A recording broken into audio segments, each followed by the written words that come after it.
Bem-vindos ao podcast Lusa Extra. Eu sou o Pedro Sousa Carvalho, sou jornalista da agência Lusa. Hoje comigo está o meu homónimo Pedro Moraes Fonseca. Pedro é um jornalista parlamentar, já acompanha estes temas de política há muitos anos. Ninguém melhor do que ele para fazermos aqui um balanço. Lusa Extra, um podcast da agência Lusa. A sessão legislativa, que está prestes a terminar, um dos rituais que costuma marcar o cair do pano e o final da sessão legislativa é precisamente o debate do Estado da Nação, que aconteceu esta quinta-feira no Parlamento. E se concordares, Pedro, começamos exatamente por aqui. Tu estiveste lá, obviamente, não é? E o que eu te pergunto é o que é que achaste do debate? O governo esteve bem, a oposição deu luta, era aquilo que estava à espera? Olá, Pedro. Realmente o debate sobre o Estado da Nação na quinta-feira ocorreu num momento um pouco mais complicado para o Governo, nesse dia já com os casos do Ministro da Administração Interna e do Ministro da Educação, por problemas muito diferentes, ou por causa dos exames nacionais, no caso de Fernando Alexandre, no caso de Luís Neves, por causa da casa de família no Alentejo.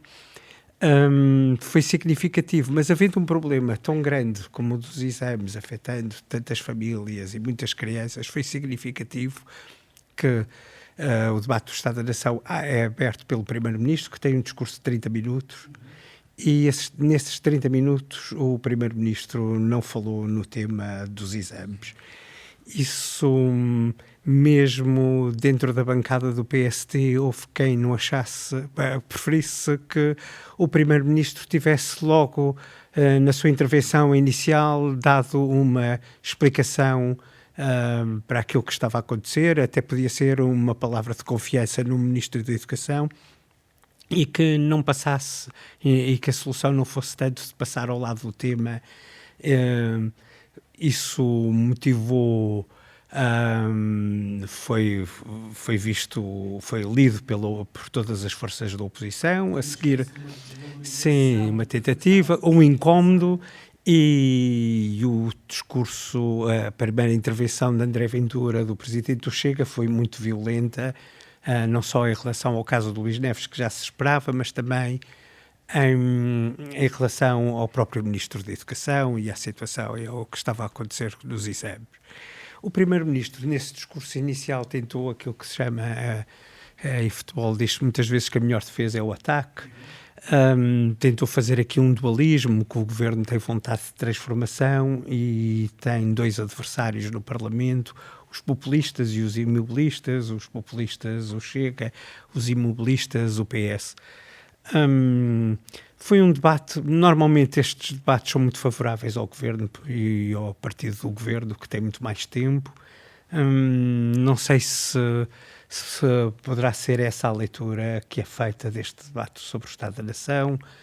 No final, já tinha o debate terminado, o Ministro da Educação ainda falou, fez umas breves declarações aos jornalistas só para dizer que tinha confiança que hoje à tarde as notas seriam publicadas, mas mas de todos os debates do Estado da Nação a que tenho assistido, este foi certamente um dos mais difíceis para governos, e não é muito frequente que isso aconteça. Eu já agora recordo, Pedro, que no primeiro debate do Estado da Nação, portanto em 2024, com Luís Montenegro,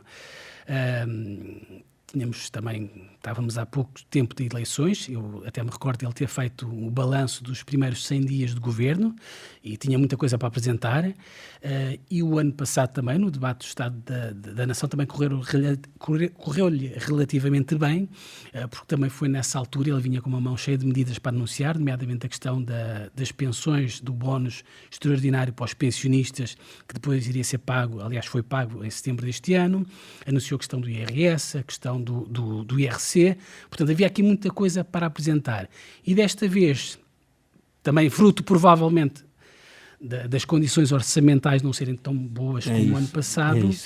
É isso. A atual conjuntura é muito diferente E esta situação do governo, mesmo algumas pessoas dentro do PSD estão preocupadas porque a discussão orçamental que aí vai ter que ser feita noutros moldes.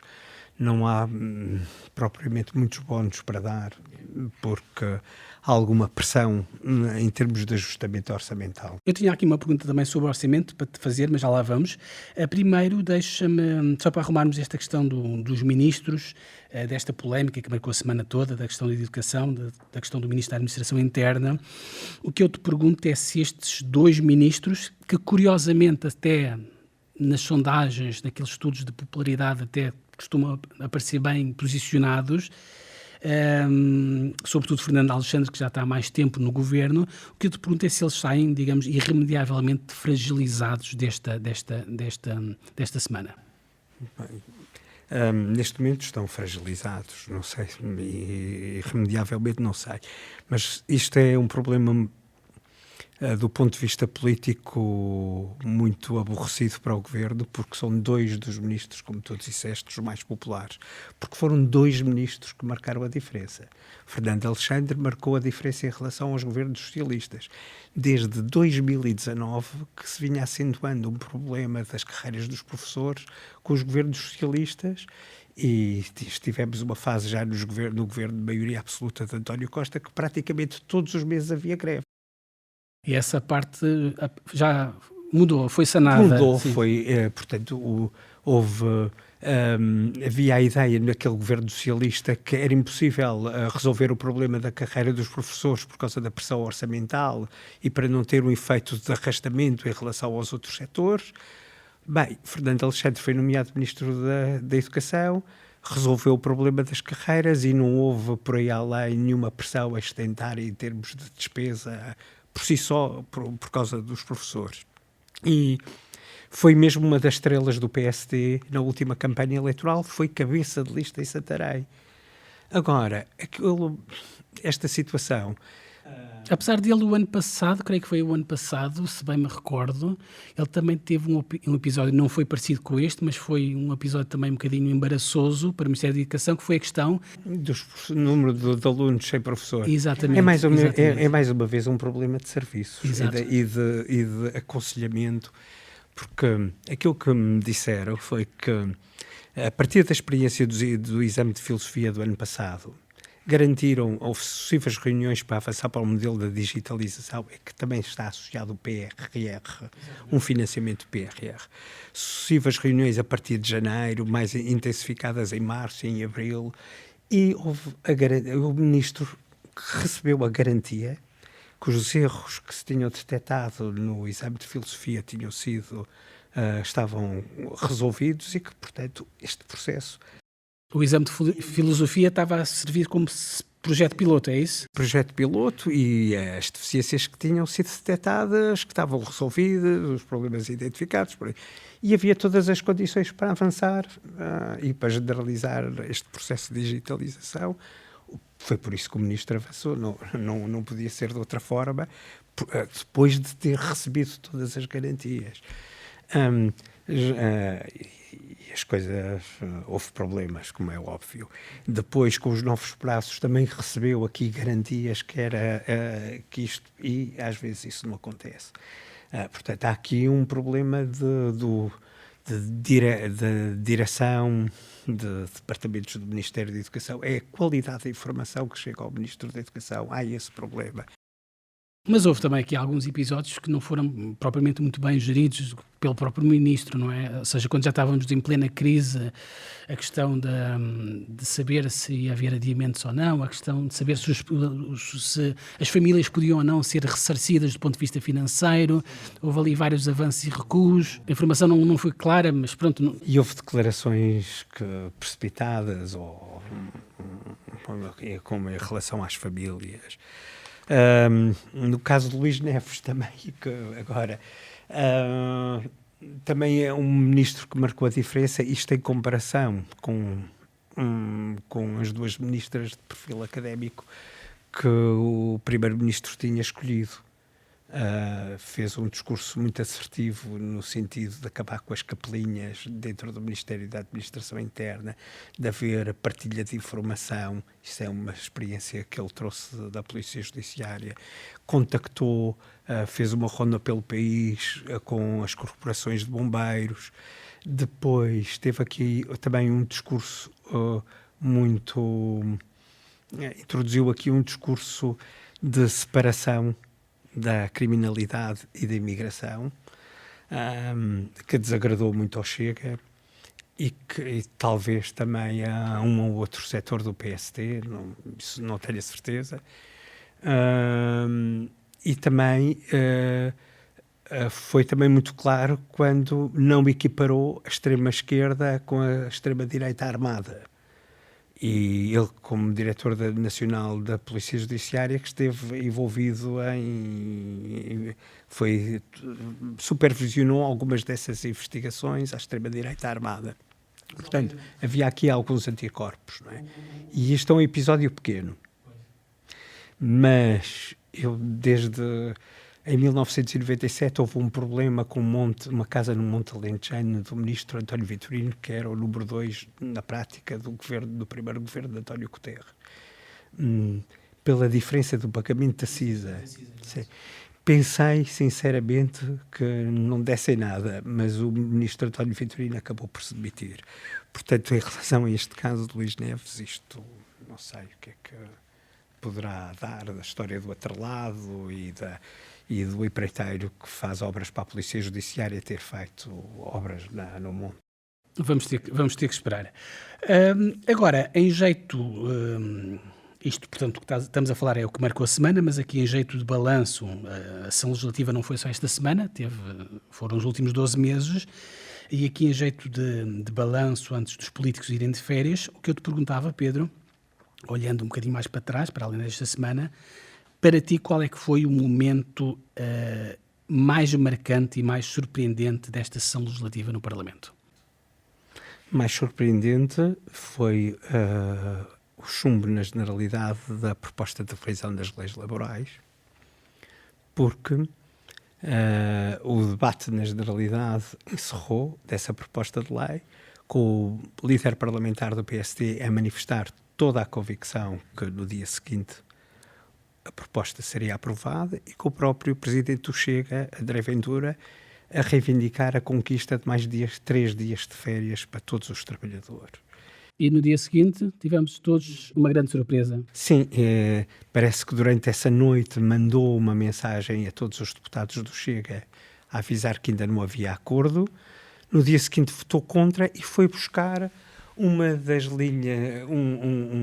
reivindicações do Chega, que é sempre impossível qualquer governo ao centro, do centro-direita ou do centro-esquerda aceitarem, que é a antecipação da idade da reforma. Isso já foi um tema de grande divergência entre o António Costa e o Bloco de Esquerda na parte final da geringonça, que era o automatismo de 40 anos de serviço ou 60 anos de idade de dar direito à reforma, e os governos não cedem nisso por uma questão de sustentabilidade do sistema de segurança social. Uma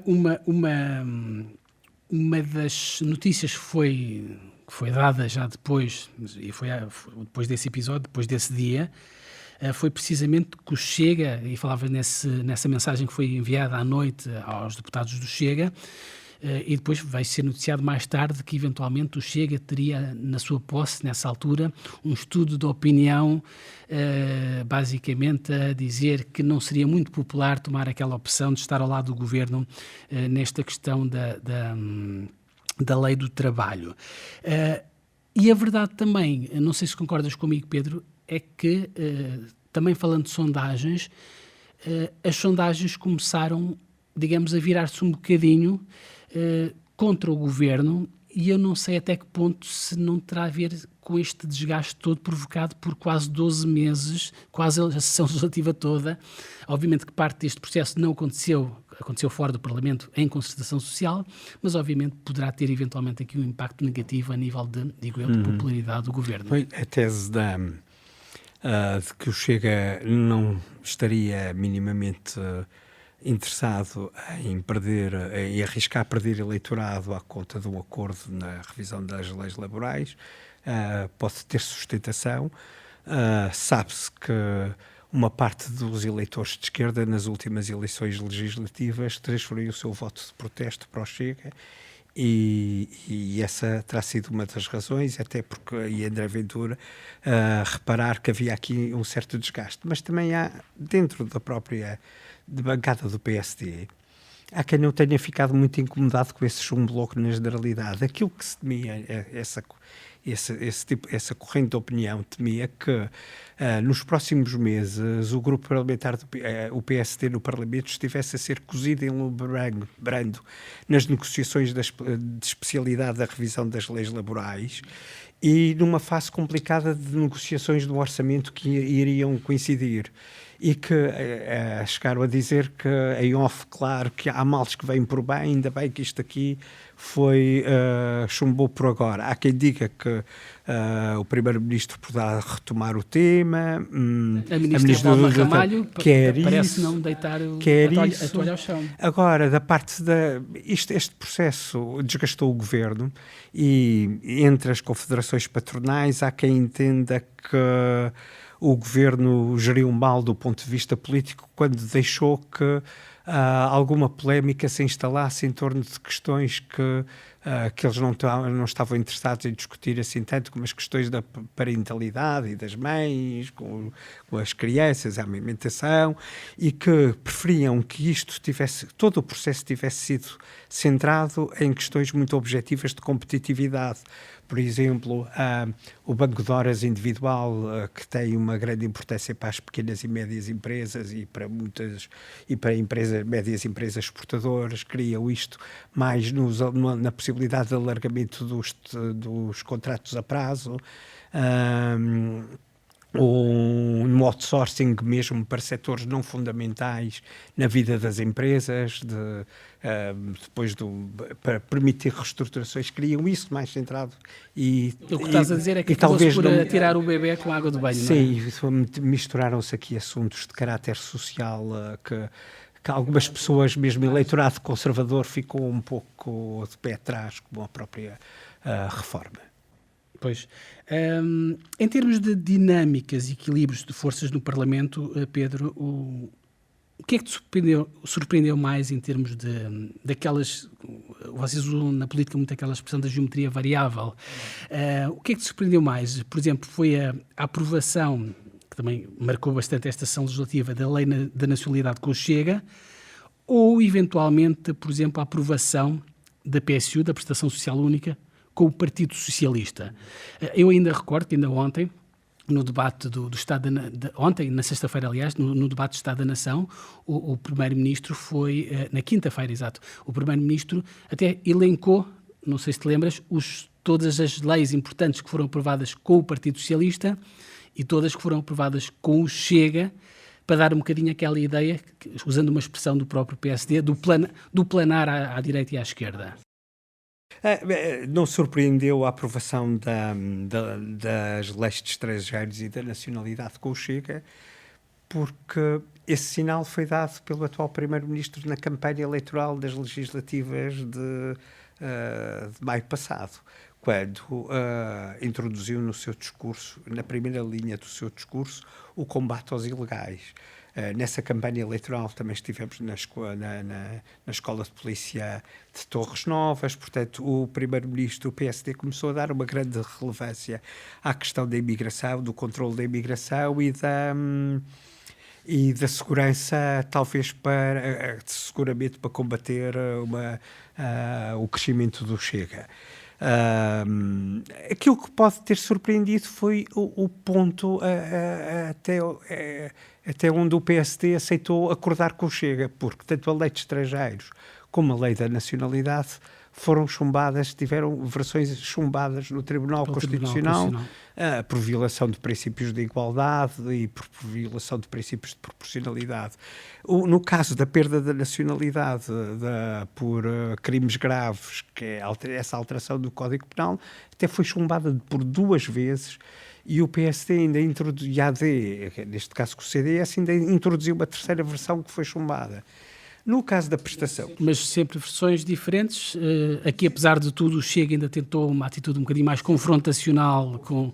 mas o ponto é que o PSD, quer dizer, o PSD é um partido que tem muitos constitucionalistas e que sempre duvidaram que essas leis pudessem passar no Tribunal Constitucional.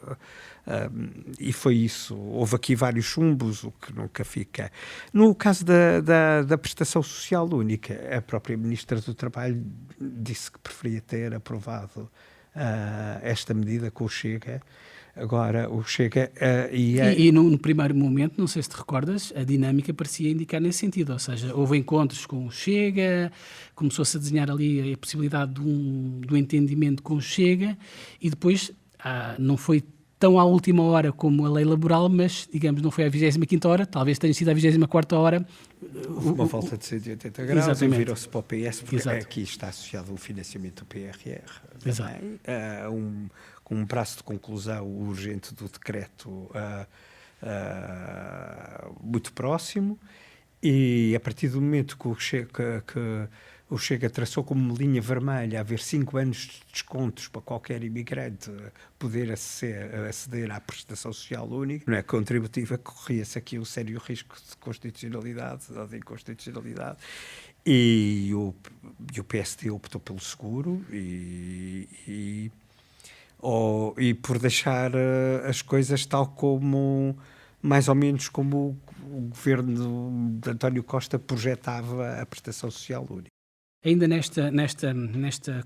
digamos, nesta ideia do planar à direita e à esquerda, também notou-se uma grande dificuldade, por exemplo, do Parlamento, nesta sessão legislativa, neste ano parlamentar, de aprovar um nome para a Provedoria da Justiça. Creio que só a terceira vez que se conseguiu. Primeiro, Tiago Antunes sujeitou-se a uma votação, depois creio que ele próprio, ou alguém decidiu por ele, não se reapresentar, e depois foi preciso 2 votações para se aprovar o nome de Luísa Neto, mesmo já na altura sabendo que havia um acordo de bastidores entre Partido Socialista e PSD. E eu te pergunto ou seja, apesar de haver um acordo e não ter sido a primeira, isto mostra um Parlamento muito desconfiado dos partidos uns dos outros, não é? Sim, é um Parlamento mais fragmentado e mostra também uma coisa, é que qualquer candidato que parta do PS terá sempre enormes dificuldades em ser eleito por 2/3. O PS só conseguiu indicar um juiz para o Tribunal Constitucional porque foi numa lista de 4 nomes, em que 2 eram do PSD, um juiz proposto pelo Chega e um do PS. No caso da Provedoria de Justiça, o nome do PS, sabendo-se que teria sempre a oposição do Chega e, em princípio, da Iniciativa Liberal, para ter os 2/3 necessários de votos nos 230 deputados, é essencial que tenha por voto secreto o voto em peso dos deputados do PSD. Isso é muito difícil de conseguir. E, portanto, o que o PS aprendeu neste processo é que nomes como Tiago Antunes, que estiveram ligados aos governos de José Sócrates e que foi o secretário de Estado dos mais influentes junto de António Costa, não teria qualquer hipótese de passar. E mesmo Luísa Neto só passou à segunda tentativa, sendo um nome independente para presidente do Instituto Nacional de Administração, mas foi com sucessivos apelos do Hugo Soares, do presidente do grupo parlamentar do PSD, para que a sua bancada votasse. E era um nome independente. Luísa Neto, em tempos, nos anos 90, no governo de Santana Lopes, foi assessora da Guiá Branco, quando era ministra da Justiça. Portanto, as maiorias de 2/3 são muito mais fáceis de fazer à direita, do PSD com a Iniciativa Liberal e com o Chega, até porque normalmente são soluções um pouco mais coerentes do que juntando Iniciativa Liberal, PSD, Livre e PS, que é mais complicado. Isso é sempre, dada a atual configuração parlamentar, é assim que acontece. Tu há pouco falavas da questão do Orçamento de Estado. Normalmente o Orçamento de Estado... Portanto, o debate do Estado da Nação marca, se quiseres, o fim do ano parlamentar. O Orçamento de Estado marca um bocadinho o arranque, o início do novo ano parlamentar. Vamos agora todos, alguns vamos de férias, outros já foram, outros irão mais tarde, mas o que eu te pergunto é, depois deste período de verão, das férias, vamos voltar naturalmente a olhar para o Orçamento de Estado, para 2027, e ainda nesta lógica de dinâmica parlamentar, o que eu te pergunto, Pedro, é quem é que achas que vai ser o parceiro que o Governo vai privilegiar para tentar viabilizar o Orçamento de Estado? Será o Chega ou se eventualmente será o Partido Socialista? Até porque eu recordo, o ano passado, por exemplo, o Orçamento de Estado para 2026, que está em vigor, que foi aprovado em 2025, estavam lá até algumas medidas que foram negociadas com o Chega, nomeadamente a descida adicional do IRS, mas o documento final acabou por ser viabilizado pela abstenção do próprio Partido Socialista e não do Chega. Estamos em julho, não é? Se não houver uma alteração muito substancial na ação política do Chega, diria que o PS vai voltar a ser o parceiro privilegiado do PST e do CDS para a aprovação do orçamento, porque há aqui uma linha de demarcação muito grande entre o PST e o PS de um lado e o Chega do outro, que é o respeito pelas regras da zona euro e que é, portanto, o equilíbrio das contas públicas, o controle da despesa e as contas certas. Achas que o Governo, achas que o Ministro das Finanças voltará este ano a adotar aquela tática que usou no ano passado de fazer um orçamento muito enxuto, sem os chamados cavaleiros orçamentais, no sentido de o tornar mais... de ser mais fácil a oposição aceitá-lo como um documento mais técnico do que propriamente um documento político? O PS prevê isso. Acredita que é isso que vai voltar a acontecer. Agora, vamos ver o que será. Há a convicção que o orçamento seguramente vai ser aprovado na generalidade. Há sempre a questão da especialidade. Não se sabe até que ponto é que este ano o PS vai. Mas este ano o orçamento para 2027 é um exercício que se considera mais difícil, porque há aqui alguns sinais mais preocupantes que têm a ver com a dinâmica do mercado de trabalho. Estará a haver alguma regressão na criação de emprego privado. Há setores que se queixam de falta de mão de obra. Havendo uma regressão no mercado de trabalho privado, são as contas da Segurança Social, o excedente da Segurança Social que fica em causa, e é isso que tem permitido, que tem estado servido de suporte a excedentes orçamentais ou até a ausência de déficit. Portanto, a questão vai ser até onde vai o PS na especialidade, embora o PS também reconheça esta necessidade de um ajustamento orçamental maior em 2027 do que houve em 2026. Vamos a ver, vamos ter que esperar por outubro, não é? Dia 10 ou 15? 10 de outubro.